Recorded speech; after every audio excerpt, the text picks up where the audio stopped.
Hello అండి అందరికీ శ్రావణ శుక్రవారం శుభాకాంక్షలు. శ్రీమాత్రే నమః. ఈ శ్రావణ మాసం మనందరికీ చాలా స్పెషల్ కదండి. నేను ఎర్లీ మార్నింగ్ 5 o'clock కల్లా లెగిసి ఇల్లు గుమ్మాలన్నీ క్లీన్ చేసేసుకొని వాకిలి మొత్తం కడిగి ముగ్గులు పెట్టి గుమ్మానికి పసుపు కుంకుమ అంతా పెట్టేసుకొని అలానే దేవుని సామాన్లు మొత్తం క్లీన్ చేసేసుకుని ప్రసాదాల దగ్గరికి వచ్చేసానండి. ఈరోజు నేను అమ్మవారికి చేసిన ప్రసాదం నిమ్మకాయ పులిహోర గూడ అన్నం. ప్రసాదాలు అయిపోగానే అమ్మవారి అలంకరణలోకి వచ్చేసా. ఆ ఫ్లవర్స్ మన బాల్కనీలోవే అనమాట. అమ్మవారిని చూసారా ఎంత చక్కగా అలంకరించానో. నేను పూజ బాగా చేశానా అండి?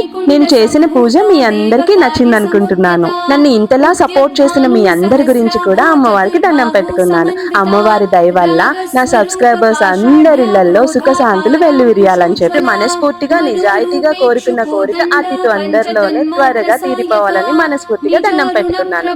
అలానే మీకు ఈ వీడియో నచ్చిందా? ఇంకో మంచి వీడియోతో అమ్మ దయ వల్ల మళ్ళీ కలుద్దాం. ఒకవేళ ఈ వీడియో నచ్చినట్లయితే ప్లీజ్ లైక్, షేర్, సబ్స్క్రైబ్ అండి. Thank you so much.